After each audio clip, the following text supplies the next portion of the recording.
1990년대 저는 평양에서 가장 높은 곳에 사는 21살이었습니다. 당 조직지도부 부부장의 외동딸, 외화상점 출입증, 수령행사 초대장이 제 일상이었어요.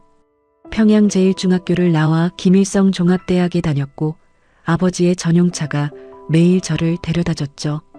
함경도 시골 출신 아버지가 30년에 걸쳐 쌓아 올린 자리였습니다. 수령의 측근이라는 이름 아래 누구도 우리 가문을 건드리지 못했어요.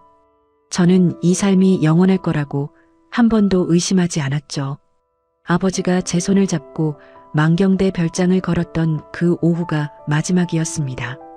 그날 밤 아버지는 제게 봉투 하나를 건네며 말했어요. 절대 이것을 열지 말라고, 하지만 반드시 가지고 있으라고. 새벽에 보이부 차량이 집 앞에 섰고 아버지는 끌려갔습니다. 저는 인신매매를 당했고 10평 구류장에 갇혔고 3번 죽을 뻔했어요. 그래도 저는 강을 건넜습니다. 지금부터 그 이야기를 시작하겠습니다. 목숨 걸고 자유를 찾아온 탈북민을 구독과 좋아요로 응원해주세요. 당신의 응원이 또 다른 기록의 시작이 됩니다. 2003년 겨울, 저는 두만강 앞에 서 있었습니다. 세 번째였어요. 세 번째로 이 강 앞에 선 거였죠.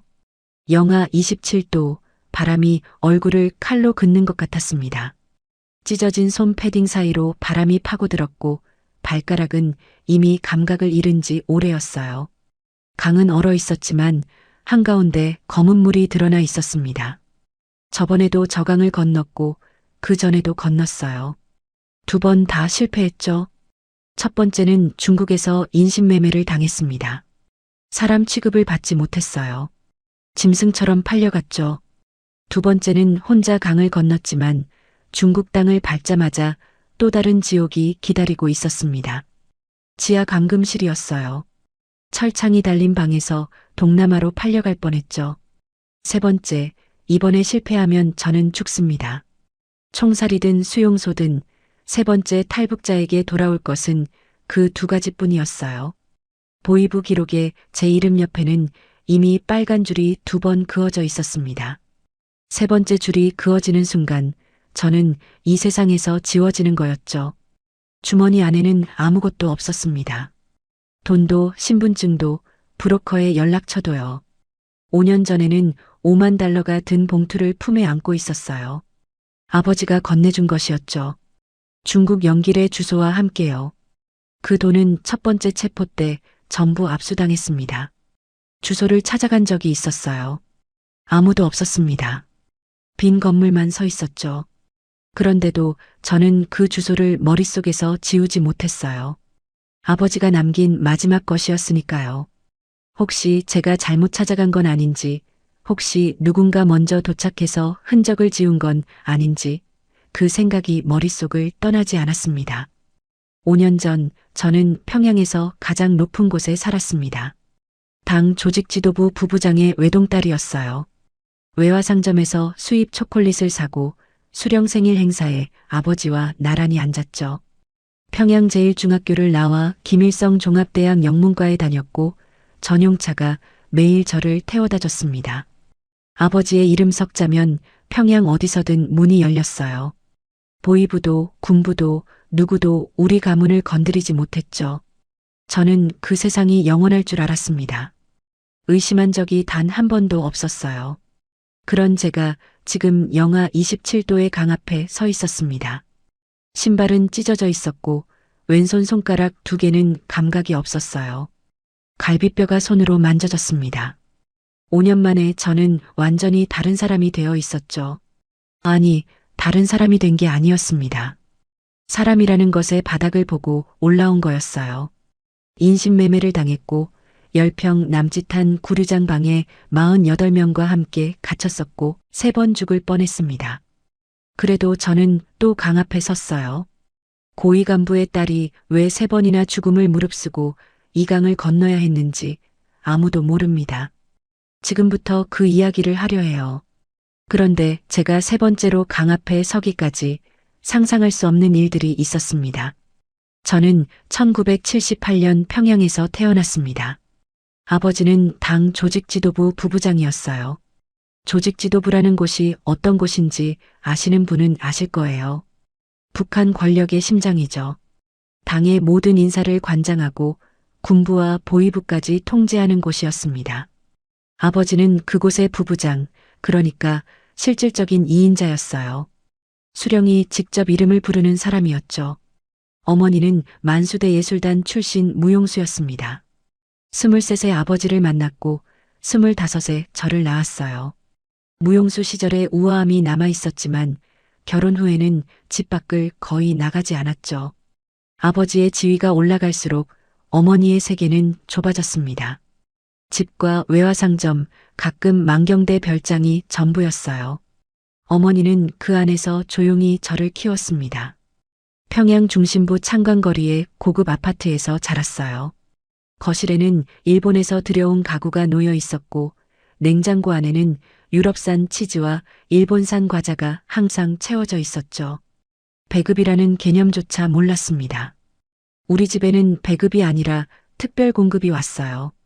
쌀, 고기, 과일, 외국 식품까지 매주 트럭이 현관 앞에 내려놓고 갔습니다. 저는 그것이 모든 평양 사람들의 일상인 줄 알았어요. 평양제일중학교에 다녔습니다. 학교 친구들 대부분이 간부 자녀였지만 그 중에서도 아버지의 직급은 최상이었어요. 선생님들이 제 이름 앞에서 긴장했고 친구들은 제 눈치를 살폈죠. 불편하지 않았습니다. 당연한 거라고 생각했으니까요. 16살에 김일성 종합대학 영문과에 입학했어요. 다른 학생들이 기숙사에서 집단 생활을 할 때 저는 아버지의 전용차로 통학했죠. 교수들조차 제 과제에 빨간 줄을 긋지 못했습니다. 아버지의 그림자가 제 삶의 모든 곳에 드리워져 있었어요. 아버지는 엄격한 사람이었습니다. 당에서도 냉정하기로 유명했어요. 웃는 일이 거의 없었고 부하들은 아버지의 눈빛 하나에 몸을 낮췄죠.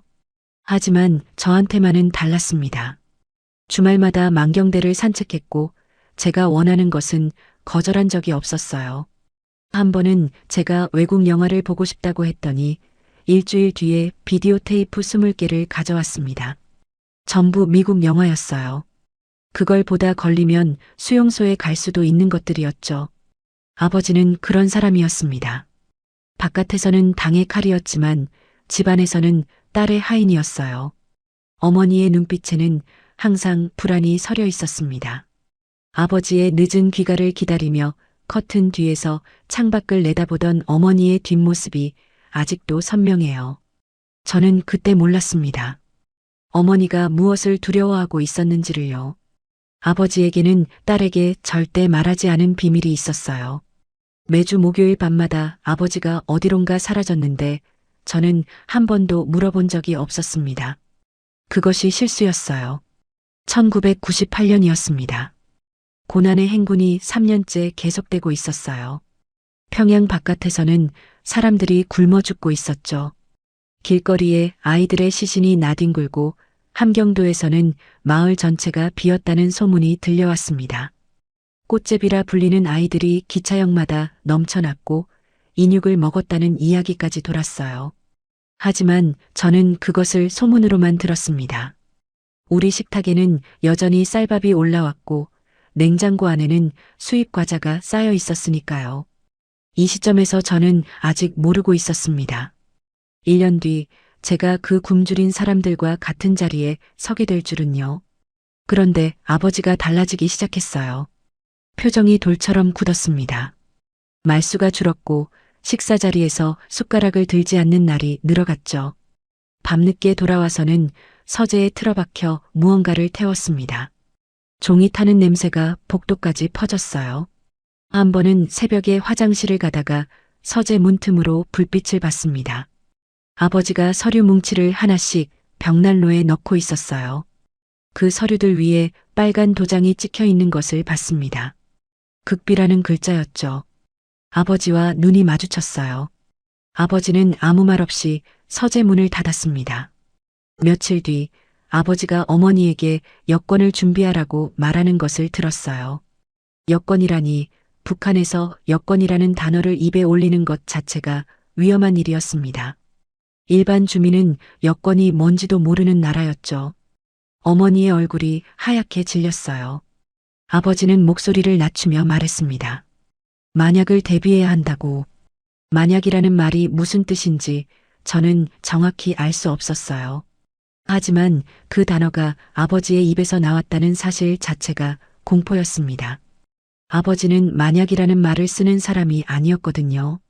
모든 것을 통제하는 사람이었습니다. 아버지에게 물었어요. 무슨 일이냐고. 아버지는 대답하지 않았습니다. 다만 제 어깨를 두 손으로 잡고 눈을 들여다보며 말했어요. 앞으로 무슨 일이 있어도 아버지를 원망하지 말라고. 그리고 아버지가 시키는 대로만 하라고. 그 말이 무슨 뜻인지 저는 이해할 수 없었습니다. 아버지의 눈이 젖어 있었어요. 태어나서 처음 보는 아버지의 눈물이었죠. 어느 날 밤 아버지가 서재에서 저를 불렀습니다. 책상 위에 봉투 하나가 놓여 있었어요. 두꺼운 갈색 봉투였죠. 아버지가 말했습니다. 이 안에 중국 영길의 주소와 현금 5만 달러가 들어있다고요. 아버지의 오랜 동지가 그곳에 있으니 무슨 일이 생기면 그 사람을 찾아가라고 했어요. 절대 이 봉투를 열지 말고 반드시 몸에 지니고 있으라고 했습니다. 봉투를 받아든 제 손이 떨렸어요. 5만 달러면 평양에서 아파트 10채를 살 수 있는 돈이었죠. 아버지가 마지막으로 한 말은 이것이었습니다. 절대 평양을 떠나지 말라고. 무슨 일이 있어도 이 집에 있으라고. 그런데 그 다음날 새벽 아버지가 먼저 사라졌습니다. 1999년 2월의 새벽이었습니다. 잠에서 깬 건 유리창이 깨지는 소리 때문이었어요. 아니, 정확히는 현관문을 부수는 소리였죠. 쾅, 쾅, 쾅. 벽이 흔들렸습니다. 어머니가 제 방으로 뛰어들어왔어요. 얼굴이 백지장 같았습니다. 아무 말도 하지 않았어요. 다만 제 손을 잡고 떨고 있었죠. 현관문이 부서졌습니다.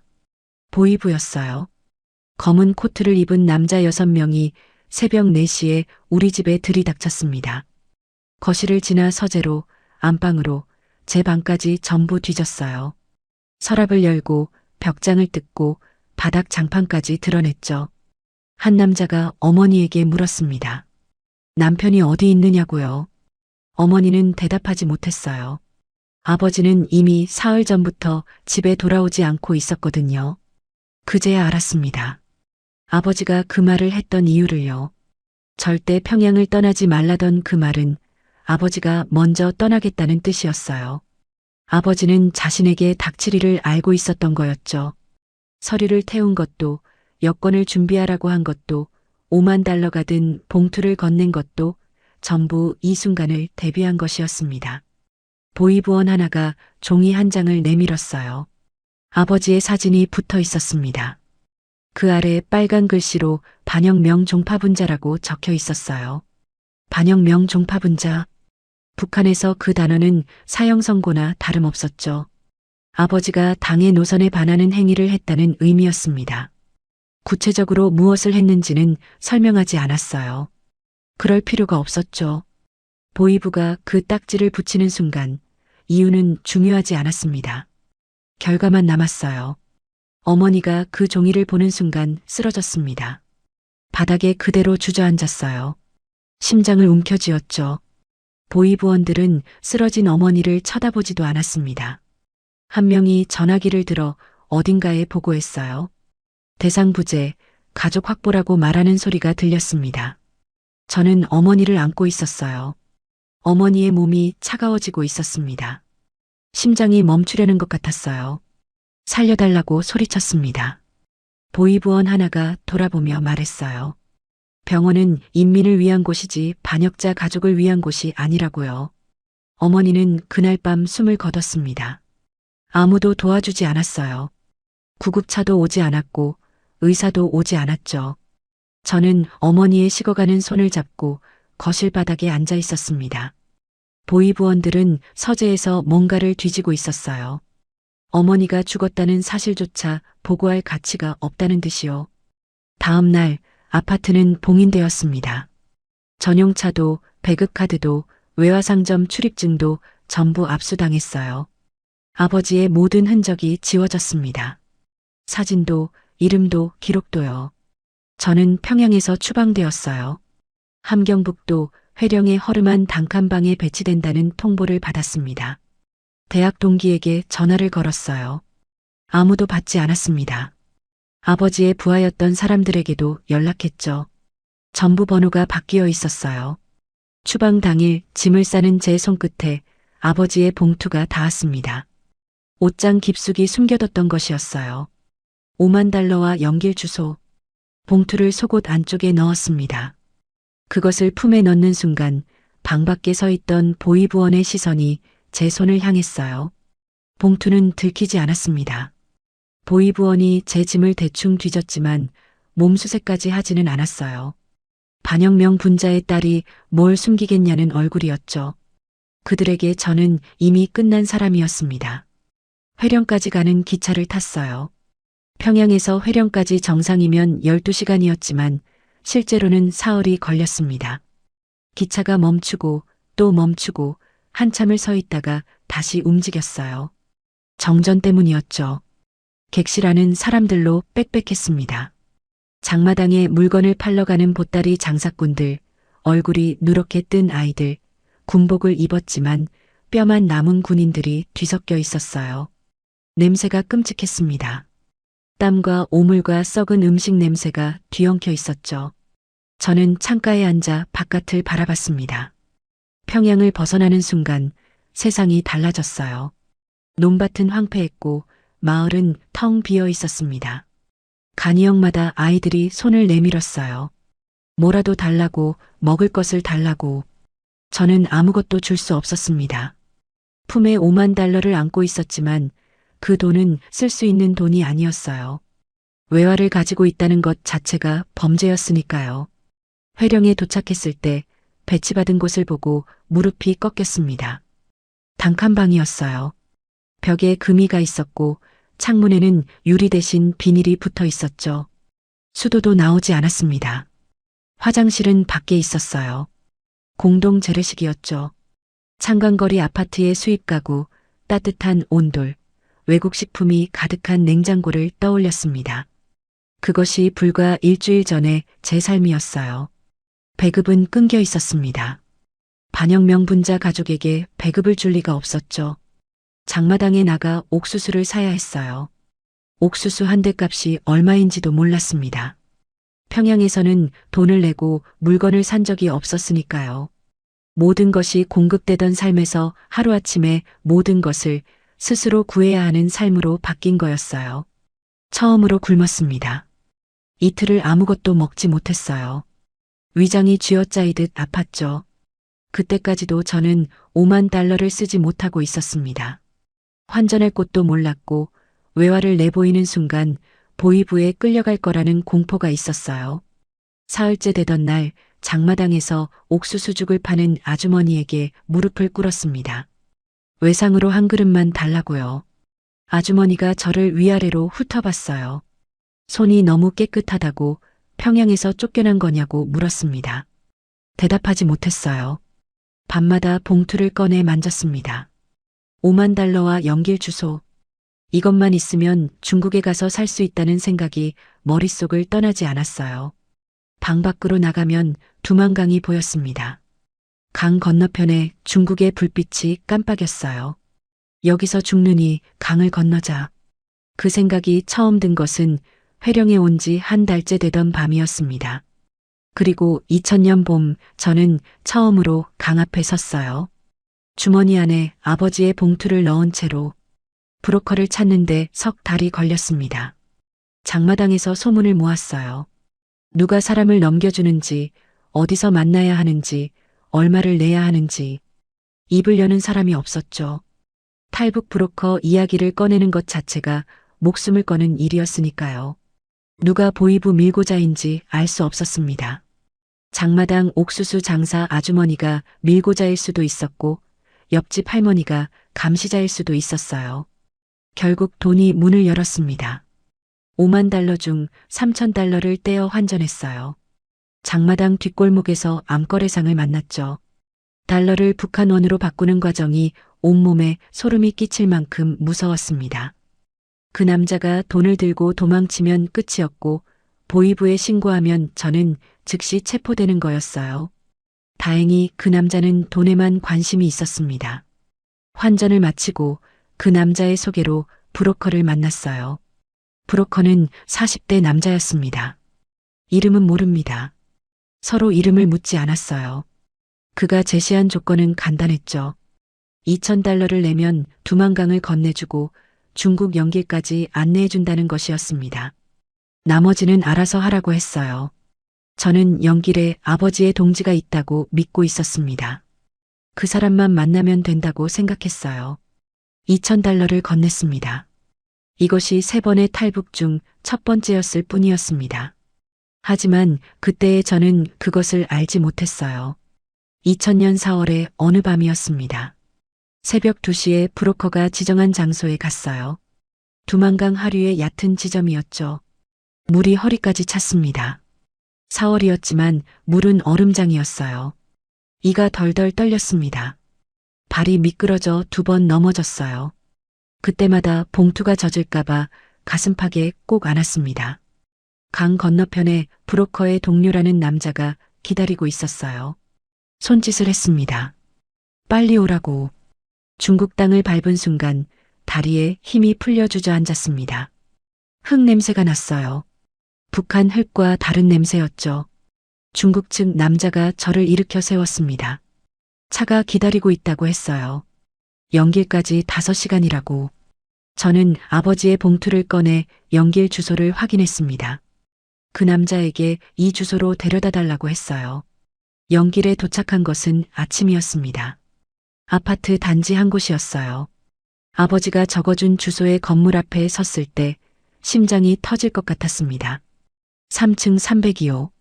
계단을 올라갔어요. 문을 두드렸습니다. 아무 대답이 없었어요. 다시 두드렸습니다. 또 없었죠. 옆집 문이 열리고 중국인 여자가 나왔어요. 여기 한국 사람 살았느냐고 물었습니다. 그 여자가 고개를 저었어요. 2년 전에 이사 갔다고, 아니 사라졌다고 했습니다. 경찰이 와서 데려갔다고요. 브로커가 웃으며 말했어요. 내 아버지가 보낸 사람은 2년 전에 잡혀갔다고. 그리고 이제 너는 내 물건이라고. 브로커의 말을 이해하는데 3초가 걸렸습니다. 내 물건이라는 말의 의미를 머리가 받아들이지 못했어요. 그 남자가 제 팔을 잡았습니다. 뿌리쳤어요. 다시 잡았습니다. 이번에는 머리채를 움켜쥐었어요. 도망치면 공안에 신고한다고 했습니다. 탈북자는 잡히면 바로 북송이니까 선택하라고. 순순히 따라오든지 공안에게 넘겨지든지. 산둥성이었습니다. 영길에서 차로 하루 넘게 달렸어요. 중간에 기차도 탔죠. 얼굴을 숙이고 있으라는 지시를 받았습니다. 조선족처럼 보이니까 입만 다물고 있으면 들키지 않는다고 했어요. 그 말이 맞았습니다. 아무도 저를 의심하지 않았어요. 중국은 넓었고 한 명의 탈북 여성은 눈에 띄지 않았죠. 팔려간 곳은 산둥성 시골 마을이었습니다. 농촌이었어요. 끝없이 펼쳐진 옥수수밭 한가운데 흙집이 있었죠. 중국인 남자가 기다리고 있었습니다. 40대 후반이었어요. 얼굴이 까맣게 탄 농부였습니다. 그 남자가 브로커에게 돈 봉투를 건넸어요. 브로커가 세고는 고개를 끄덕이고 떠났습니다. 그게 전부였어요. 물건 넘기듯 가축 거래하듯 저는 그렇게 팔렸습니다. 그 남자는 말이 통하지 않았습니다. 중국어를 몰랐어요. 남자도 조선말을 몰랐죠. 손짓과 눈짓이 전부였습니다. 남자의 어머니인 시어머니가 감시자 역할을 했어요. 70이 넘은 노인이었지만 눈이 매서웠습니다. 문에 자물쇠를 걸었어요. 창문에도 못을 박았죠. 방은 좁았고 냄새가 났습니다. 흙바닥에 이불 한 장이 전부였어요. 탈출을 시도했습니다. 3번째 날 밤이었어요. 시어머니가 잠든 사이에 창문의 못을 빼려 했죠. 못이 빠지지 않았습니다. 손톱이 깨졌어요. 피가 났죠. 소리를 듣고 시어머니가 뛰어왔습니다. 막대기로 등을 맞았어요. 그 남자도 달려왔죠. 주먹으로 얼굴을 때렸습니다. 코에서 피가 쏟아졌어요. 다시 방에 갇혔습니다. 이번에는 발목에 줄을 묶었어요. 하루하루가 지옥이었습니다. 낮에는 밭일을 시키고 밤에는 그 남자의 방에 끌려갔어요. 말이 통하지 않는 것이 차라리 다행이었습니다. 무슨 말을 해도 알아듣지 못하니 저는 속으로 비명을 질렀어요. 소리 없는 비명이 매일 밤 제 안에서 터졌죠. 그런데 그 마을에서 한 여자를 만났습니다. 길 건너 집에 살고 있었어요. 밭에서 일하다 눈이 마주쳤죠. 조선말로 인사를 건넸습니다. 그 여자의 눈이 커졌어요. 함경도 사투리였습니다. 같은 식으로 팔려온 북한 여자였어요. 그 여자 이름은 순이라고 했습니다. 27살이었어요. 청진에서 왔다고 했죠. 순이가 밭이랑 사이로 다가와 속삭였습니다. 이 마을에서 30리만 가면 한국 선교사가 숨어 있다고, 탈북자들을 도와준다고. 하지만 그 길에는 공안이 깔려 있다고요. 순이와 계획을 세우는데 2달이 걸렸습니다. 밭에서 일하면서 고개를 숙인 채 속삭이듯 대화했어요. 한 번에 2~3마디가 전부였죠. 시어머니의 눈을 피해야 했으니까요. 탈출 경로를 정하고 시간을 맞추고 만약 한 명이 붙잡히면 나머지는 멈추지 말고 뛰라는 약속을 했습니다. 2000년 가을이었어요. 추수가 끝나고 마을이 조용해진 밤을 택했습니다. 새벽 3시 시어머니가 코를 골기 시작했을 때 움직였어요. 2달 동안 조금씩 느슨하게 만들어둔 창문 못을 뺐습니다. 이번에는 빠졌어요. 손이 피투성이었지만 아프지 않았습니다. 아드레날린이 온몸을 지배하고 있었거든요. 창문으로 빠져나왔어요. 순이가 길 건너에서 기다리고 있었습니다. 서로 눈이 마주치자 고개를 끄덕였어요. 뛰었습니다. 30리. 걸어서 3시간 거리였어요. 뛰면 1시간 반이었죠. 옥수수밭 사이로 달렸습니다. 넘어지고 일어나고 또 뛰었어요. 순이가 먼저 달렸습니다. 저보다 체력이 좋았어요. 청진에서 장마당 장사를 하며 단련된 몸이었죠. 저는 뒤처지기 시작했습니다. 폐가 타는 것 같았어요. 다리가 풀렸죠. 하지만 멈추면 죽는다는 것을 알고 있었습니다. 선교사가 있다는 곳에 도착했어요. 작은 교회 건물이었습니다. 문을 두드렸죠. 아무 반응이 없었어요. 다시 두드렸습니다. 불이 꺼져 있었어요. 순이가 뒷문으로 돌아갔습니다. 저는 앞에서 기다렸어요. 그때 뒷골목에서 불빛이 비쳤습니다. 손전등이었어요. 1개가 아니었습니다. 3개, 4개, 5개. 공안이었어요. 누군가 밀고 한 거였습니다. 선교사는 이미 일주일 전에 체포된 뒤였어요. 공안이 그 장소를 감시하고 있었던 거죠. 탈북자들이 찾아올 것을 알고 기다리고 있었습니다. 함정이었어요. 순이가 소리를 질렀습니다.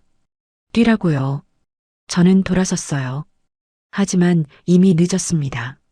앞에서도 공안이 달려오고 있었어요. 포위당했습니다. 순이가 제 손을 잡았어요. 같이 뛰자고. 왼쪽 골목으로 뛰어들었습니다. 막다른 길이었어요. 담장이 가로막고 있었습니다. 순이가 먼저 담을 넘으려 했어요. 공안 하나가 순이의 다리를 잡았습니다. 순이가 바닥에 떨어졌어요. 저도 잡혔습니다. 호송차에 실렸습니다. 순이와 나란히 앉았어요. 손에 수갑이 채워져 있었죠. 순이가 울고 있었습니다. 저는 울지 못했어요. 눈물이 나오지 않았습니다. 공포가 눈물보다 먼저 온몸을 얼어붙게 만들었어요. 북송이 결정되었습니다. 중국 공안이 두만강 국경까지 호송했어요. 강을 다시 건넜습니다. 이번에는 차를 타고요. 다리 위를 지나는 동안 창밖으로 강물이 보였어요. 4월에 허리까지 물에 잠겨 건넜던 그 강이었습니다. 이번에는 반대 방향이었죠.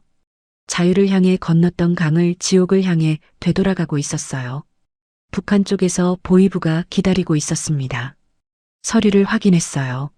제 이름 옆에 빨간 줄이 그어졌습니다. 고위 간부의 딸, 반영명 분자의 자식, 탈북자. 삼중의 낙인이었죠. 보이부원이 서리를 보며 웃었어요. 여기 오는 사람은 많은데 살아서 나가는 사람은 없다고. 보이부 구류장에 끌려갔습니다. 함경북도 회령 보이부 지하였어요. 계단을 내려갈 때마다 공기가 무거워졌습니다. 습기와 곰팡이 냄새가 코를 찔렀어요. 철문이 열렸습니다. 그 안에 들어서는 순간 저는 멈춰 섰어요. 10평 남짓한 방이었습니다. 그 안에 48명의 여자가 있었어요. 30, 40이 아니라 48명이었습니다. 앉을 자리가 없었어요. 무릎을 세우고 옆 사람과 어깨를 맞대야 겨우 한 자리였습니다. 누울 수 없었어요. 잠은 앉아서 잤습니다. 고개를 앞으로 떨구거나 옆 사람의 어깨에 기대는 것이 잠이었죠. 한쪽 구석에 양동이 하나가 놓여 있었어요. 그것이 유일한 화장실이었습니다. 48명이 하나의 양동이를 썼어요. 양동이가 넘쳐도 하루에 한 번만 비워줬습니다. 냄새가 어떠했는지는 말로 할 수 없어요. 숨을 쉬는 것 자체가 고통이었습니다. 그런데 사람은 적응하는 동물이었어요. 3일이 지나자 냄새를 느끼지 못했습니다. 5일이 지나자 앉아서 자는 것이 익숙해졌어요. 일주일이 지나자 양동이 앞에서 부끄러움을 느끼지 않았습니다. 인간의 존엄이라는 것이 이렇게 쉽게 벗겨지는 것인 줄 몰랐어요. 매일 자아 비판이 있었습니다. 한 명씩 앞으로 나가서 자신의 죄를 고백해야 했어요. 왜 조국을 배반했는지, 왜 수령의 품을 떠났는지를 울면서 말해야 했죠. 울지 않으면 맞았습니다.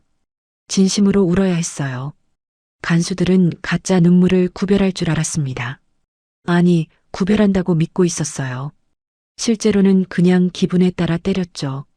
울어도 맞고 울지 않아도 맞았습니다. 구타는 일상이었어요. 이유가 필요 없었습니다. 눈을 마주쳤다는 이유로, 숨소리가 크다는 이유로 아무 이유 없이도 맞았어요. 나무 막대기로 등을 때렸고 군화로 얼굴을 찼습니다. 이가 부러진 여자가 있었어요. 갈비뼈가 부러진 여자도 있었죠. 의료 조치는 없었습니다. 아픈 건 스스로 낫거나 죽거나 둘 중 하나였어요. 옆에서 사람이 죽었습니다. 새벽에 고개를 숙인 채 앉아있는 여자의 어깨를 건드렸더니 그대로 옆으로 쓰러졌어요. 차가웠습니다. 밤새 죽어 있었던 거였죠. 간수에게 알렸더니 이틀 뒤에야 시신을 꺼내갔습니다. 이틀 동안 시신 옆에서 잤어요. 처음에는 무서웠습니다. 하지만 곧 아무렇지 않게 되었어요. 무서움을 느낄 여력조차 남아있지 않았거든요. 순이를 구류장에서 다시 만났습니다. 다른 방에 수감되어 있었어요. 운동 시간이라고 불리는 10분간의 복도 이동 시간에 스쳐 지나갔죠. 순이의 얼굴이 반쪽으로 부어 있었습니다. 눈이 마주쳤어요. 순이가 고개를 살짝 끄덕였습니다. 살아있다는 신호였어요. 저도 끄덕였습니다. 그 안에서 저는 변하기 시작했어요. 평양의 공주는 완전히 죽었습니다. 아버지의 딸이라는 자존심도 김일성 종합대학 영문과의 자부심도 전부 의미가 없었어요. 구류장 안에서는 누구의 딸인지가 중요한 게 아니었습니다. 오늘 하루를 살아남느냐가 전부였어요. 먹을 것을 얻는 법, 맞지 않는 법, 간수의 기분을 읽는 법을 익혔습니다. 석 달이 지났어요. 석 달 뒤 구류장에서 풀려났습니다. 하지만 풀려난 곳은 자유가 아니었어요. 감시 속의 또 다른 감옥이었죠. 회령으로 돌아왔습니다. 같은 단칸방이었어요. 벽에 금도, 비닐로 막은 창문도, 밖에 있는 재래식 화장실도 그대로였죠. 달라진 것은 딱 하나뿐이었습니다. 일주일에 2번 보이부에 출석해야 했어요. 출석이라고 하지만 사실상 신문이었죠. 매번 같은 방, 같은 의자, 같은 남자가 앉아 있었습니다. 40대 보이부원이었어요. 눈이 작고 입이 얇은 사람이었죠. 그 남자가 매번 같은 질문을 했습니다. 중국에서 누구를 만났느냐, 남조선 사람을 접촉했느냐, 다시 도망칠 생각이 있느냐. 저는 매번 같은 대답을 했어요. 아무도 만나지 않았고 남조선 사람은 본 적도 없으며 다시는 도망치지 않겠다고요. 그 남자는 제 눈을 들여다보며 고개를 끄덕였습니다. 믿는 건지 안 믿는 건지 알 수 없었어요. 다만 신문이 끝나면 항상 같은 말을 했죠. 다음 주에도 나오라고. 빠지면 어떻게 되는지 알고 있지 않느냐고요. 알고 있었습니다. 구류장이 다시 기다리고 있다는 뜻이었어요. 거짓말이었습니다. 강을 건너는 순간부터 다시 건너갈 생각뿐이었어요. 구류장에서 석 달을 보내면서 한 가지를 깨달았거든요. 이 나라에서 저는 이미 끝난 사람이라는 것을요. 반영명 분자의 딸, 탈북 정가자. 배급도 없고 직장도 없고 결혼도 할 수 없었습니다. 인민반에서 저를 감시했어요. 이웃 주민들이 제가 어디에 가는지, 누구를 만나는지 보고했죠. 장마당에 나가면 사람들이 슬쩍 피했습니다. 탈북자와 어울리면 자기네까지 불이익을 받으니까요. 저는 투명 인간이었어요. 존재하지만 존재하지 않는 사람이었습니다. 여기서 죽을 것인지, 강을 건너다 죽을 것인지, 그 차이뿐이었어요. 어차피 죽는다면 움직이다 죽는 쪽을 택하겠다고 결심했습니다. 장마당에서 일하기 시작했어요. 옥수수를 사서 죽을 끓여 팔았습니다. 하루벌이가 겨우 입에 풀칠하는 수준이었죠. 새벽 4시에 일어나 불을 피우고 옥수수를 갈고 죽을 끓여 장마당에 나갔어요. 해가 질 때까지 팔고 집에 돌아오면 쓰러져 잤습니다. 하지만 장마당에 나가는 진짜 목적은 따로 있었어요. 정보를 모으는 것이었습니다. 누가 브로커인지, 어떤 루트가 살아있는지, 공안 단속은 언제 풀리는지 귀를 열고 다녔어요. 아주 조심스럽게 눈에 띄지 않게요. 이번에는 첫 번째 때와 달랐습니다. 돈으로 브로커를 사는 것이 아니라 신뢰할 수 있는 사람을 찾아야 했어요. 5만 달러는 이미 없었습니다. 첫 번째 체포 때 압수당했죠. 남은 것은 아무것도 없었어요. 돈 대신 목숨을 담보로 걸어야 했습니다. 장마당에서 한 여자를 만났어요. 50대 중반 콩나물을 팔고 있었습니다. 그 여자가 먼저 말을 걸었어요. 얼굴을 보니 한 번 다녀온 사람 같다고. 어떻게 아느냐고 물었더니 눈빛이 다르다고 했습니다. 강을 건너고 온 사람은 눈에 뭔가가 달라진다고요. 그 여자도 한 번 다녀온 사람이었어요. 남편이 브로커였습니다. 지금은 잡혀가서 없지만 남편이 쓰던 루트를 알고 있다고 했어요. 두 번째 탈북을 준비하면서 순이에게 연락했습니다. 순이도 구류장에서 풀려나 청진으로 돌아가 있었어요. 장마당을 통해 전가를 보냈죠. 같이 가자고요. 일주일 뒤 순이에게서 답이 왔습니다. 가겠다고. 하지만 또 일주일 뒤 순이에게서 다시 연락이 왔어요. 목소리가 떨리고 있었습니다. 브로커가 보이부 사람이라고요. 순이의 말을 듣고 온몸이 얼어붙었습니다. 브로커가 보이부 사람이라니요. 함정이었어요. 보이부가 탈북 루트를 장악하고 가짜 브로커를 심어둔 것이었습니다. 탈북을 시도하는 사람들을 유인해서 현장에서 잡는 수법이었죠. 콩나물 여자가 모르고 소개한 건지 아니면 그 여자 자신이 미끼였는지 알 수 없었어요. 어느 쪽이든 결과는 같았습니다. 그 루트를 타면 저는 체포되는 거였죠. 순이가 어떻게 알았느냐고 물었어요. 순이가 말했습니다. 청진 장마당에서 그 브로커의 얼굴을 본 사람이 있다고요. 보이부 회령 지부에서 나오는 것을 봤다고 했어요. 확실하냐고 다시 물었습니다. 순이가 대답했어요. 확실하다고. 직접 본 사람이 2번이나 봤다고요. 보이부 건물 정문으로 들어가는 것을요.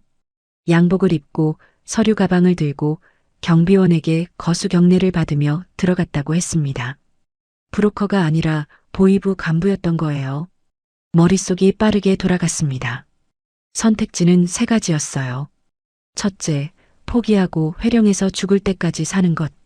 둘째, 그 브로커를 이용하되 루트를 바꾸는 것. 셋째, 브로커 없이 혼자 건너는 것이었습니다. 첫 번째는 죽는 것이나 마찬가지였어요.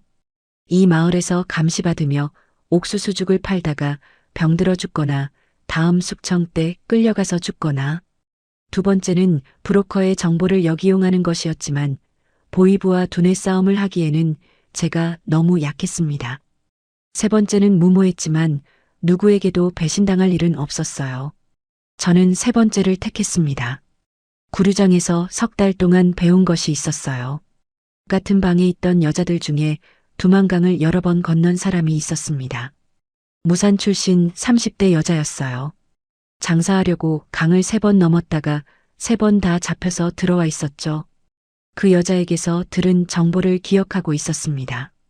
회령에서 서쪽으로 20리 떨어진 곳에 강폭이 좁아지는 지점이 있다고요. 수심이 얕고 경비초소 사이의 사각지대라고 했어요. 초소간 거리가 300m 정도인데 그 한가운데가 절벽 아래라서 위에서 내려다봐도 잘 보이지 않는다고 했습니다. 가을에 물이 줄어들면 허벅지까지밖에 안 찬다고요. 단 새벽 2시에서 4시 사이에만 가능하다고 했어요. 교대 시간이라 경비가 느슨해지는 때였습니다. 순이에게 말했어요. 루트를 바꾸겠다고. 브로커 없이 혼자 가겠다고요. 전화기 너머로 순이의 숨소리가 거칠어졌습니다. 오래 침묵한 뒤에 순이가 말했어요. 자신은 갈 수 없다고. 어머니가 아프다고 했습니다. 지난달부터 일어나지 못한다고요. 혼자 남겨두고 갈 수 없다고 했어요. 제발 이해해달라고. 목소리가 울고 있었습니다. 저도 울고 싶었어요. 구류장에서 서로의 유일한 이유였던 사람이었습니다. 포위당한 골목에서 제 손을 잡고 같이 뛰자고 했던 사람이었어요. 하지만 어머니를 버리고 오라고는 할 수 없었습니다. 순이의 마음을 알았으니까요. 순이가 마지막으로 부탁 하나만 하겠다고 했어요. 제발 살아서 한국에 가라고. 한국에 가면 자기 이름을 기억해달라고요. 정순이, 청진에서 온 정순이를 기억해달라고. 전화를 끊고 한참을 울었습니다. 2002년 10월이었어요. 보름달이 뜨지 않는 밤을 골랐습니다. 새벽 1시에 집을 나왔어요. 보이부 출석일이 이틀 뒤였습니다. 이틀 안에 중국 땅에 있어야 했어요. 20리 산길을 걸었습니다. 발밑에 돌이 굴러 소리가 날 때마다 심장이 멈추는 것 같았어요. 나뭇가지 밟히는 소리에 몸을 웅크렸습니다. 바람 소리와 내 발소리 외에는 아무것도 들리지 않았어요. 강이 보였습니다. 구류장 여자의 말이 맞았어요. 강폭이 좁았습니다. 건너편이 손에 닿을 듯이 보였죠. 물에 손을 넣었어요. 10월이었지만 얼음장이었습니다. 이를 악물고 들어갔어요. 물이 무릎을 지나 허벅지까지 올라왔습니다. 발이 미끄러졌어요. 넘어질 뻔했지만 강바닥에 돌을 짚고 중심을 잡았습니다. 강 한가운데에서 뒤를 돌아봤어요. 경비초소의 불빛이 멀리, 아주 멀리 보였습니다. 움직이지 않았어요. 다시 앞을 향해 걸었습니다. 중국 땅을 밟았어요. 두 번째로 이 땅을 밟은 거였습니다. 첫 번째는 아버지의 봉투와 희망을 안고 왔었어요. 이번에는 아무것도 없었습니다. 돈도, 주소도, 브로커도, 동행자도요. 혼자였어요. 그런데 강을 건너자마자 기다리고 있던 것은 자유가 아니었습니다. 어둠 속에서 손전등이 비쳤어요.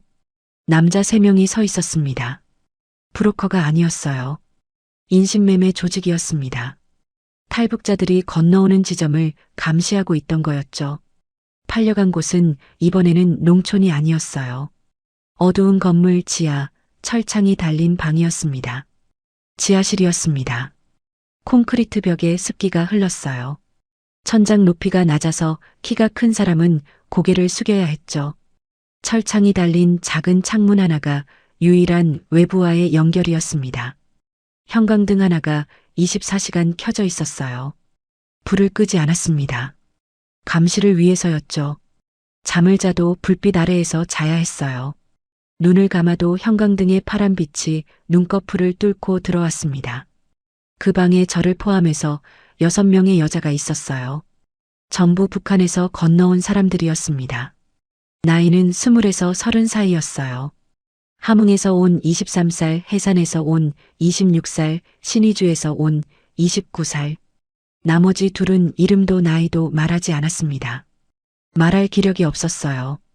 구석에 웅크리고 앉아서 벽만 보고 있었죠. 조직의 남자가 왔습니다. 중국어를 할 줄 아는 함흥이 통역했어요. 일주일 뒤에 동남아로 보내진다고 했습니다. 어디인지는 말하지 않았어요. 베트남인지 캄보디아인지 미얀마인지 그건 중요하지 않았습니다. 중요한 것은 한번 넘어가면 돌아올 수 없다는 거였어요. 중국 안에 있으면 북송이라도 당하지만 동남아로 넘어가면 흔적 자체가 사라진다고 했습니다. 여권도 없고 신분도 없고 언어도 통하지 않는 곳에서 영원히 갇히는 거였어요. 일주일, 7일이 제게 남은 시간이었습니다. 방 안의 여자들은 대부분 체념한 상태였어요. 울기도 지쳤고 반항할 기력도 없었습니다. 이름 모를 두 여자는 밥을 먹지 않았어요. 하루에 한 번 주는 만두 2개를 손도 대지 않았습니다. 눈빛이 꺼져 있었어요. 살아있지만 이미 죽은 것 같은 눈이었죠. 하지만 저는 달랐습니다. 구류장에서 3달, 중국 농촌에서 몇 달, 저는 이미 지옥을 2번 겪었어요. 지옥의 바닥이 어떤 것인지 알고 있었습니다. 그리고 그 바닥에서 올라오는 법도 배웠어요. 3번째 지옥에 순순히 들어갈 생각은 없었습니다. 감시자의 패턴을 관찰했어요. 남자 2명이 교대로 지켰습니다. 한 명은 낮, 한 명은 밤이었죠. 낮 감시자는 젊고 눈이 날카로웠어요. 한시도 자리를 뜨지 않았습니다. 하지만 밤 감시자는 달랐어요.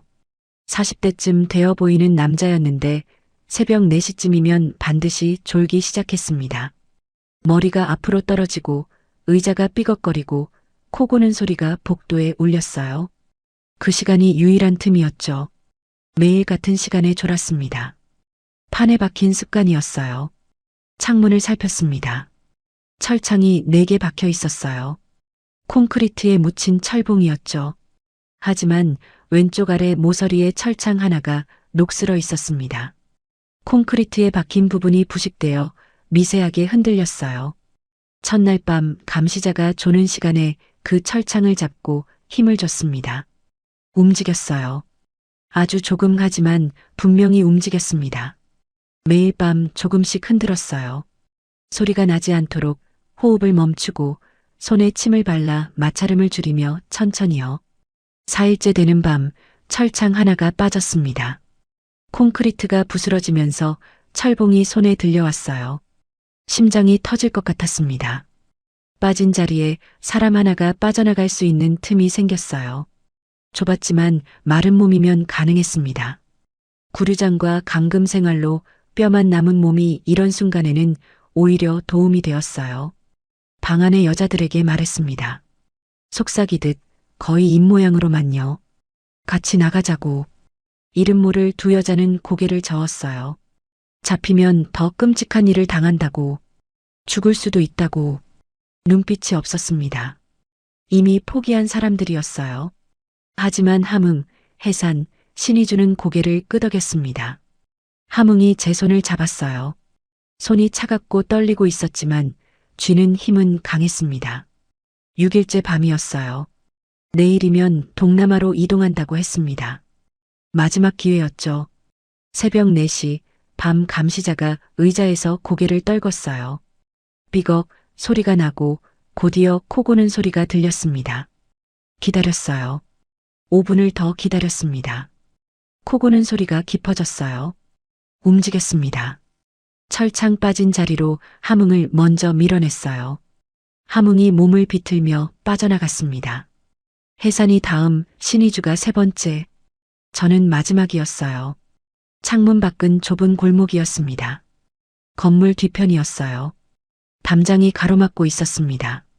높이가 2미터는 되어 보였어요. 함흥이 해산의 어깨를 딛고 올라갔습니다. 손을 내밀어 해산을 끌어올렸어요. 신의주가 올라가고 마지막으로 제가 벽에 매달렸습니다. 팔 힘으로 몸을 끌어올렸어요.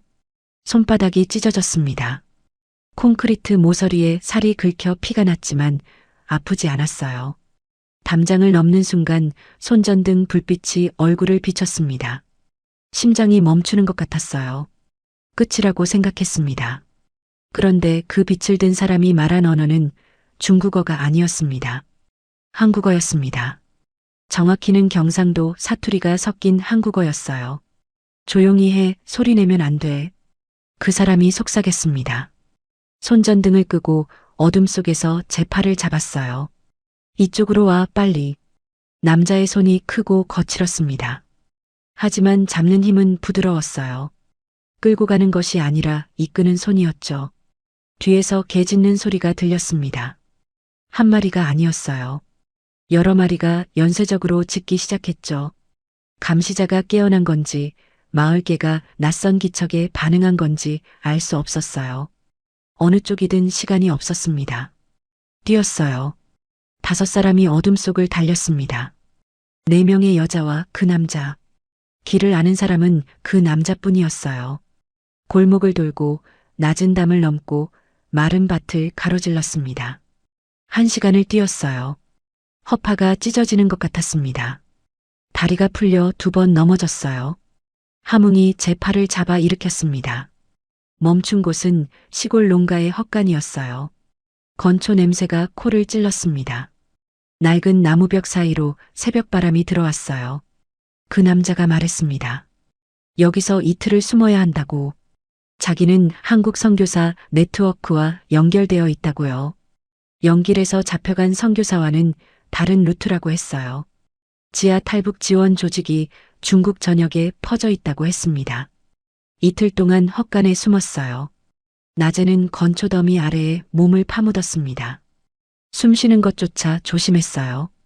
건초 먼지가 코와 목을 간지렸지만 기침을 참았습니다. 밤에만 화장실을 갈 수 있었어요. 음식은 하루에 1번 그 남자가 가져왔습니다. 찐 만두 몇 개와 물이었어요.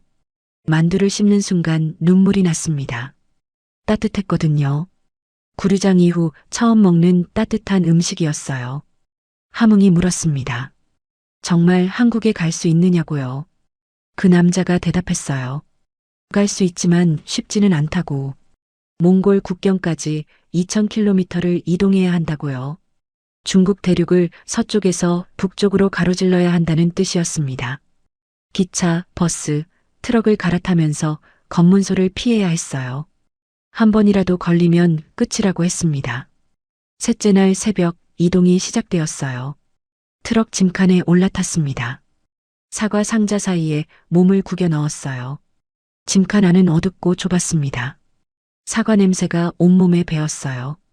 달콤하고 상큼한 냄새였지만 그 냄새를 맡으며 저는 공포에 떨고 있었습니다. 트럭이 달리기 시작했어요. 어디로 가는지 알 수 없었습니다. 길의 요철이 몸 전체를 흔들었어요. 사과 상자가 몸 위로 기울어질 때마다 팔로 막았습니다. 첫 번째 위기는 검문소였어요. 트럭이 멈췄습니다. 엔진 소리가 꺼졌어요. 중국어로 뭐라고 묻는 소리가 들렸습니다. 운전사가 대답하는 소리, 웃음소리, 담배 냄새가 짐칸 틈으로 들어왔어요. 짐칸 뒷문의 잠금 장치가 덜그럭 소리를 냈습니다. 열리는 건가? 숨을 멈췄어요. 사과 상자 뒤에 웅크린 채 심장이 귀를 때리는 소리를 들었습니다. 문이 열리지 않았어요. 다시 엔진이 켜지고 트럭이 출발했습니다. 온몸에서 힘이 빠졌어요. 열흘이 걸렸습니다. 트럭에서 기차로, 기차에서 버스로, 버스에서 다시 트럭으로 갈아탔어요. 중간에 3번 숨어야 했습니다. 한 번은 기차 화장실에서 2시간을 버텼어요. 좁은 화장실 바닥에 쪼그리고 앉아 검표원이 지나가기를 기다렸죠. 냄새가 끔찍했지만 참았습니다. 한 번은 시골 마을 교회 지하실에서 사흘을 보냈어요. 그곳에도 선교사 네트워크의 사람이 있었습니다. 한국인이 아니라 조선족이었어요. 말없이 밥을 해주고 이불을 깔아줬습니다. 이름을 묻지 않았어요. 서로 모르는 것이 안전했으니까요. 체포될 뻔한 순간이 3번이었습니다. 기차에서 공안이 신분증 검사를 했을 때 화장실에 숨어서 면했어요. 버스 정류장에서 공안 차량이 지나갔을 때 노점 뒤에 웅크리고 있었습니다. 내몽골 자치구에서 검문소를 통과할 때 운전사가 봉투 하나를 건넸어요. 뇌물이었습니다. 봉투 하나로 4사람의 목숨이 통과한 거였어요. 몽골 국경이 보였습니다. 철조망이었어요. 녹슬고 낡았지만 철조망이었습니다. 밤을 기다렸어요. 달이 구름에 가려지는 순간을 노렸습니다. 안내인이 말했어요. 뛰어, 멈추지 마. 뛰었습니다. 네 명이 함께 철조망을 향해 달렸어요. 풀이 발목을 잡았습니다. 넘어질 뻔했어요. 철조망 앞에 도착했습니다. 밑을 파고 들어가야 했어요. 함흥이 먼저, 해산이 다음, 신의주가 세 번째, 저는 마지막이었습니다. 철조망에 옷이 걸렸어요. 찢어지는 소리가 밤 공기를 갈랐습니다. 철사가 살을 긁었어요. 팔에서 피가 났습니다. 상관없었어요. 힘을 줘서 빠져나왔습니다. 넘어졌어요. 얼굴이 풀밭에 부딪혔습니다. 흙냄새, 풀냄새가 났어요. 눈을 들었습니다. 끝없는 초원이 펼쳐져 있었어요. 몽골이었습니다. 눈물이 나왔어요. 처음으로 공포가 아닌 다른 이유로 눈물이 흘렀습니다. 몽골 초원에서 이틀을 걸었습니다. 방향은 남쪽이었어요. 선교사 네트워크가 알려준 좌표를 따라 움직였죠. 낮에는 풀 사이에 몸을 숨기고 밤에 걸었습니다. 10월의 몽골은 낮에도 바람이 매서웠어요. 밤이 되면 기온이 영하로 떨어졌습니다. 찢어진 패딩 하나로는 감당이 안 되었어요. 서로의 몸을 끌어안고 체온을 나눴습니다. 함흥이 발을 다쳤어요. 철조망을 넘을 때 발목을 삐었던 거였죠. 절뚝거리면서도 걸었습니다. 해산이 함흥의 팔을 자기 어깨에 걸었어요. 신의주가 뒤에서 등을 밀었습니다. 아무도 포기하지 않았어요. 포기한다는 것은 죽는다는 뜻이었으니까요. 울란바토르에 도착한 것은 2002년 11월이었습니다. 도시의 불빛이 보이는 순간 네 사람 모두 멈춰섰어요. 불빛이었습니다. 추격자의 손전등도, 경비초소의 탐조등도, 감금실의 형광등도 아닌 불빛이었어요. 그냥 도시의 불빛이었습니다. 사람들이 살고, 일하고, 밥을 먹고, 잠을 자는 평범한 도시의 불빛이었어요. 그것만으로 눈물이 났습니다. 한국 대사관 앞에 섰어요. 철문이 닫혀 있었습니다. 초인종을 눌렀어요. 한참 뒤에 문이 열렸습니다. 정장을 입은 남자가 나왔어요. 한국어로 뭐라고 물었죠. 저는 대답하지 못했습니다. 말이 나오지 않았어요. 목이 막혀 있었습니다. 입술만 떨렸어요. 무릎이 꺾이면서 바닥에 주저앉았습니다. 그제야 울음이 터졌어요. 참았던 것이 전부 쏟아졌습니다.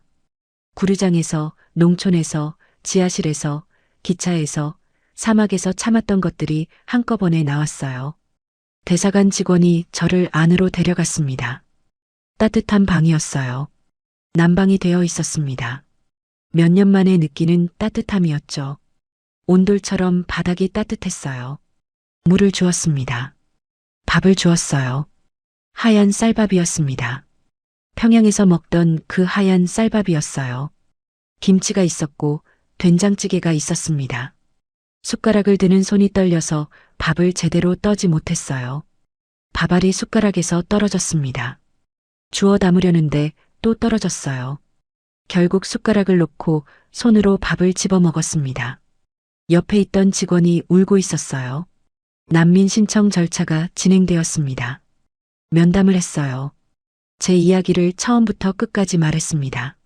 아버지 이야기, 숙청, 회령, 브로커, 인신매매, 산둥성 농촌, 순이, 구류장, 콩나물, 여자, 보이부 함정, 혼자 건넌 강, 지하 감금실, 철창, 몽골 국경. 면담관이 필기를 멈추고 저를 바라봤어요. 한참을 아무 말 없이 바라보더니 안경을 벗고 눈을 닦았습니다. 2003년 봄 인천공항에 도착했어요. 비행기에서 내리는 순간 다리에 힘이 풀렸습니다. 공항 바닥이 너무 깨끗했어요. 유리가 반짝였습니다. 사람들이 분주하게 지나갔어요. 캐리어를 끌고 커피를 마시고 전화를 하면서요. 아무도 저를 쳐다보지 않았습니다. 감시하는 눈이 없었어요. 쫓아오는 사람이 없었습니다. 뒤를 돌아볼 필요가 없었어요. 그것이 자유라는 것을 그때는 아직 완전히 이해하지 못했습니다. 하나원에서 석 달을 보냈어요. 한국 사회 적응 교육을 받았습니다. 버스 타는 법, 카드 쓰는 법, 은행 가는 법, 인터넷 쓰는 법을 배웠어요. 25살이었지만 모든 것이 처음이었습니다. 슈퍼마켓에 처음 들어갔을 때 과자 코너에서 한참을 서 있었어요. 종류가 너무 많았습니다. 평양에서는 과자가 3종류뿐이었거든요. 선택할 수 있다는 것 자체가 믿기지 않았습니다. 하지만 밤이 되면 달라졌어요. 악몽이 찾아왔습니다. 10평 남짓한 방 48명의 숨소리, 양동이 냄새, 시신의 차가운 어깨, 산둥성 농촌의 자물쇠 소리, 시어머니의 매서운 눈, 지하실의 형광등, 철창 너머 어둠, 두만강 한가운데의 얼음장 같은 물. 잠에서 깨면 온몸이 땀으로 젖어 있었어요. 심장이 폭발할 것 같았습니다. 여기가 어디인지 확인하는데 매번 몇 분이 걸렸어요. 함께 탈출한 3명도 한국에 정착했습니다. 함흥은 서울에서 작은 식당을 열었어요. 혜사는 공부해서 간호조무사가 되었습니다. 신희주는 공장에서 일하다가 좋은 사람 만나 결혼했어요. 순이를 수소문했습니다. 어디에 있는지 알 수 없었어요. 살아있는지조차 확인할 수 없었죠. 탈북자 네트워크를 통해 소식을 물었지만 아무도 모른다고 했습니다. 매일 순이의 얼굴을 떠올렸어요. 구류장에서 부어오른 얼굴로 고개를 끄덕이던 순이, 골목에서 같이 뛰자고 손을 잡던 순이, 제발 살아서 한국에 가라고 했던 순이, 그리고 5년 뒤 한 통의 전화가 걸려왔어요. 전화를 받았을 때 심장이 멈추는 줄 알았습니다. 순이었어요. 살아있었습니다. 한국에 왔다고 했어요. 인천에 있다고요. 전화기를 쥔 손이 떨렸습니다. 말이 나오지 않았어요. 순이도 울고 있었습니다. 전화기 너머로 흐느끼는 소리만 들렸어요. 한참을 그렇게 울기만 했습니다. 말이 필요 없었어요. 서로 살아있다는 것, 서로의 목소리를 듣고 있다는 것, 그것만으로 충분했습니다. 서울역에서 만났어요. 순이를 알아보는데 시간이 걸렸습니다. 구류장에서 마지막으로 본 얼굴과 달랐어요. 살이 올랐고 머리를 길게 길렀습니다. 깨끗한 옷을 입고 있었어요. 하지만 눈빛은 같았습니다. 강을 건너고 온 사람의 눈빛이었어요. 어딘가를 향해 있으면서도 동시에 뒤를 경계하는 눈빛이요. 순이가 저를 먼저 발견했습니다. 뛰어왔어요. 부둥켜 안았습니다. 서울역 한가운데서 두 여자가 엉엉 울었어요. 지나가는 사람들이 쳐다봤지만 상관없었습니다. 세상 어떤 시선도 우리를 아프게 할 수 없었어요. 이미 상상할 수 있는 모든 것을 겪었으니까요. 순이는 어머니가 돌아가신 뒤 탈북했다고 했습니다. 2006년이었어요. 어머니의 눈을 감겨드리고 마을 뒷산에 묵고 그 다음날 강을 건넜다고 했어요. 저와 같은 루트는 아니었지만 중국에서 라오스를 거쳐 태국으로 갔다고 합니다. 태국 수용소에서 석 달을 기다린 뒤 한국에 왔다고요. 순이가 말했어요. 제가 살아서 한국에 갔다는 소문을 듣고 용기를 냈다고. 저 사람이 해냈으면 나도 할 수 있다고 생각했다고요. 그 말을 듣는 순간 가슴이 무너졌습니다. 제가 살아남은 것이 순이에게 희망이 되었다는 것을요. 지금 저는 서울에서 살고 있어요. 탈북 여성 지원 단체에서 일합니다. 중국에서 인신매매를 당하고 돌아온 여성들, 구류장을 거쳐온 여성들, 아직 강을 건너지 못한 여성들을 돕는 일이에요. 상담을 하고 서류를 준비하고 때로는 밤새 전화를 받습니다. 악몽을 꾸고 새벽에 전화를 거는 사람들이 있어요. 그 마음을 저보다 잘 아는 사람은 없습니다. 제가 겪은 일이 다른 사람에게는 일어나지 않기를 바라지만 현실은 그렇지 않았어요. 지금 이 순간에도 누군가는 강 앞에 서 있습니다. 누군가는 중국 어딘가의 지하실에 갇혀 있어요. 누군가는 10평 남짓한 방에서 48번째 숨소리를 세고 있습니다. 아버지의 묘가 어디 있는지 모릅니다.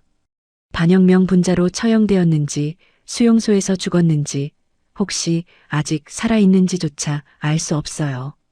어머니의 유골도 찾지 못했습니다. 보이부가 가져갔을 거예요.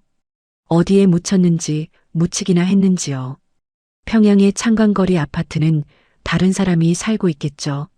제 방이었던 곳에서 다른 아이가 잠을 자고 있을 거예요. 그 아이는 아마 모를 겁니다. 그 방에서 자란 여자가 지금 서울에 있다는 것을요. 매년 겨울이 되면 저는 북쪽을 바라봅니다. 파주의 오두산 전망대에 가요. 망원경으로 북쪽 땅을 봅니다. 논밭이 보이고 낮은 산이 보이고 가끔 사람의 형체가 보여요. 하지만 얼굴은 보이지 않습니다. 그 너머 어딘가에 제가 살았던 평양이 있고 제가 굶었던 회령이 있고 제가 갇혔던 구류장이 있어요. 순이의 어머니가 묻힌 뒷산이 있고 아버지가 끌려간 보이부 건물이 있습니다. 순이와 가끔 만나요. 서울역 앞 커피숍에서 커피를 마십니다. 별 이야기를 하지 않아요. 그냥 마주 앉아 있는 것만으로 충분하거든요. 어떤 날은 구류장 이야기를 하다가 웃기도 합니다. 양동이 화장실 이야기를 하면서요. 그때는 끔찍했지만 살아남았으니까 웃을 수 있는 거예요. 웃다가 울고 울다가 또 웃어요. 그게 우리의 방식입니다. 가끔 밤에 아버지의 봉투를 생각해요. 5만 달러와 연길 주소. 연길 씨, 하남가 32번지. 그 주소에 정말 아무도 없었을까요?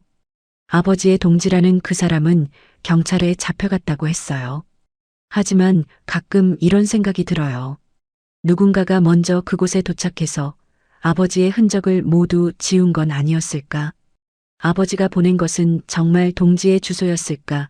아니면 그 건물 어딘가에 아버지가 숨겨둔 무언가가 있었던 건 아니었을까? 그 답은 아마 영원히 알 수 없을 겁니다. 하지만 저는 매년 겨울이 오면 그 주소를 다시 한번 되뇌입니다. 영길 씨, 하남가 32번지. 아버지가 마지막으로 제게 남긴 그 숫자들을요.